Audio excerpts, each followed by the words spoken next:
Global Affairs Analyst Kunle Falowo joins me on on the news right now to discuss this development. Thank you very much for joining us at this point. Now, did this confrontation come to you as a surprise, looking at the fact that the U.S. and Russia have had their relationship has not been that good over the years? Yes, thanks for having me. We're not surprised at all because there was an incident. Do not forget that China is a global economic power also, so as the United States. And the bone of contention is China wants to outpace the United States in the global arena, and that the United States is not having it. And that is a little bit of a problem because at the end of the day, it is the battle for world dominance, and China is going all ahead to make sure that they stay on top of the game. Well, in going ahead to stay on top of the game, there have been several issues that have been raised by the U.S. and China has said that the United States does not represent international opinions and America should do better with their own human rights issues. How is this an issue for both countries now? Well, it's an issue for both countries, most definitely. Out here in the United States, we definitely have just recently the Asian American hates, shootings and killings, and we have all the minority problems here and there, the African American people getting hunted down literally by police officers, and the minority communities, the ethnic people, and Latinos and Latinas and Mexican Americans and all of that.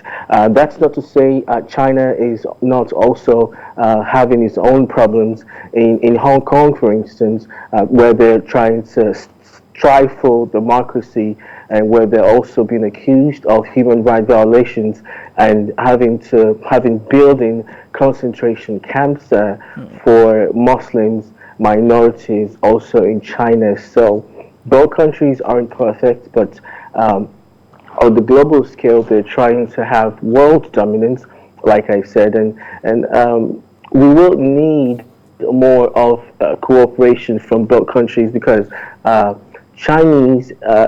Chinese government, the Communist Party is here to stay. Either we like it or not, they're a formidable force, and they have to be reckoned with.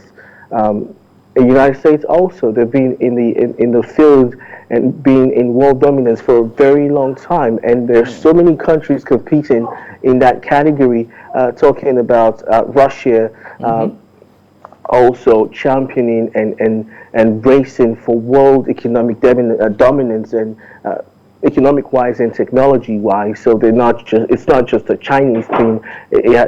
Russia is also participating in it, and so is other first class first world countries. So we will need international cooperation from China and Washington going forward, because they have some mutually beneficial advantages. If we look at the global warming and greenhouse emission and all of that, it needs international cooperation from strong economies like China and US and other countries to make sure that the future of our kids are guaranteed. Okay, so you agreed the U.S. and China are strong world economies and strong countries in their own rights, but can't we have a common ground in all of this? Why having these issues? Of course, they displayed a lot of issues in front of journalists who brought this out into the open. Now, how can we have a common ground in ensuring that these two countries come together to fight the common enemies that you have just mentioned? Well, part of the problems that we have to first of all address is intellectual property theft by the Chinese companies from United States companies, talking about technology-wise. And do not forget that the former administration had impounded heavy tariffs on Chinese products, thousands of Chinese products for that matter. They had so many tariffs on them, and it's affecting both countries' relationship far and wide. Huawei, which is a technology company which is linked to the Communist Party, they've been also accused of espionage and stealing information from the United States. So there's a sanction on them also. But those are the things that needs to be addressed. The United States is also accusing the Chinese government of not encouraging or trying to kick out American companies from operating freely in the Chinese market. But they want open access to the American market, which is, in every sense, it's not fair.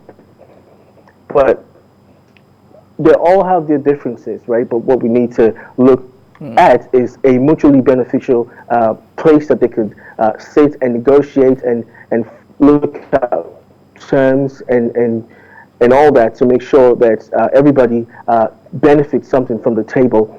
Most definitely, the intellectual property theft is it's very critical to both countries, because technology is the name that is very, very dominant in the 21st century. So anybody that has access to technology advancements will kind of control the world. Yeah. And they both understand that because they're both world powers.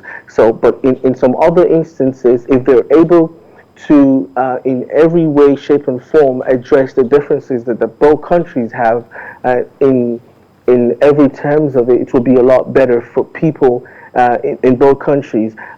China and America has been doing business for years, and they stand a lot to benefit. And with that history, at the end of the day, sorry for cutting you, but with that history of doing business for years, and they stand to gain in a lot of business activities, do you see a light at the end of the tunnel? Do you see U.S. and China coming together to form a common ground and solve this problem and face the problems facing limiting against everyone? Most definitely, because there's still common fronts and common agenda. Like I said, the global warming, for instance, in the international cooperation market, for example, after the COVID-19 pandemic, it has crippled so many economies, and every economy is trying to revive itself, and also international cooperation is strongly needed. Consumers in both countries, they are the ones that bear the brunt at the end of the day, because we're talking about money here, and we're talking about goods and services in exchange, and the common people will also have to they have to bear the brunt if there's more tariff from both ends. At the end of the day, it is the consumer that will have to pay more for other services that they want from any of the countries or companies operated in those countries. So by and large, if there is an international cooperation between both countries, ordinary citizens in China and Washington stands to benefit hugely. Kunle Falowo, Global Affairs Analyst, thank you so much for talking to us at this time on this development. Thank you very much. My pleasure.